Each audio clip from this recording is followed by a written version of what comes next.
New sponsor by Lords furniture জগতের এক উজ্জ্বল নাম। নিজেদের ঘরকে সুন্দর আসবাব দিয়ে সাজাতে আজই আসুন আমাদের প্রতিষ্ঠানে। হাতে আর মাত্র কয়েক ঘন্টা, শহর থেকে গ্রামে এখন ব্যস্ততার কারণ আগামীকাল পৌষ সংক্রান্তি। তাই শুরু হয়ে গিয়েছে বাংলার ঘরে ঘরে পিঠে পুলি বানানোর প্রস্তুতি। আর পিঠে বানাতে মূল উপাদান চালের গুঁড়ো। সেই গুঁড়ো কিনতে কেউ কেউ বাজারে ছুটছেন, কেউ আবার মিক্সি দিয়ে গুঁড়ো করছেন চাল। এইসবের মধ্যে এক অন্য চিত্র ধরা পড়লো তিস্তা পারে। সেখানে কিছু বাড়িতে দেখা মিলল হারিয়ে যেতে বসা ঢেঁকি। আর সেই ঢেঁকিতেই চাল গুঁড়ো হচ্ছে পিঠে বানানোর জন্য। তিস্তা পাড়ের মহিলারা সকাল থেকে ব্যস্ত ঢেঁকি নিয়ে। ঢেঁকি ছাটা চালের গুঁড়োর পিঠে পুলি ছাড়া ঠিক জমে না পৌষ সংক্রান্তির পিঠে। এখন গ্রামের 10টি বাড়ি ঘুরে একটিও ঢেঁকির সন্ধান পাওয়া বড় কঠিন। একজন ঢেঁকির ওপর দাঁড়িয়ে এক পায়ের চাপ দিচ্ছেন নির্দিষ্ট সময়ের ব্যবধানে। বিপরীত দিকে অপর একজন ঢেঁকির মাথায় বসে চালগুলোকে বারবার নাড়িয়ে দিচ্ছেন।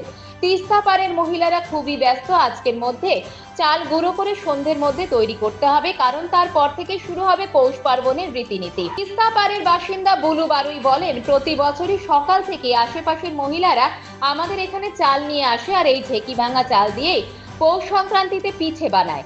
এটা আমাদের বাংলার ঐতিহ্য। প্রায় 70 বছরের এই ঢেঁকিতেই চাল ফুটছি, কিন্তু আমরা যদি এই শিকড় ছেড়ে দিই তাহলে তো ঢেঁকি হারিয়েই যাবে সমাজ থেকে।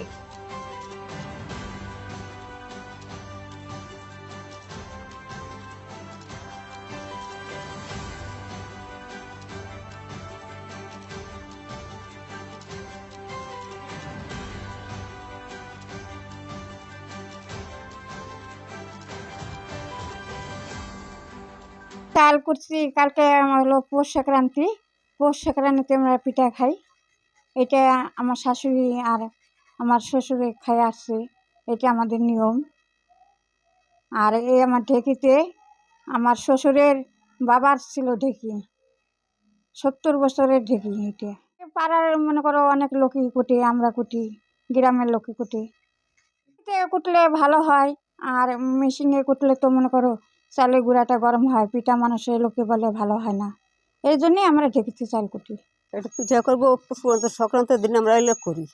চাল সবসময় ঢেঁকিতেই করে খাই আমরা ঢেঁকিতেই করি, আমরা কিছু করি না।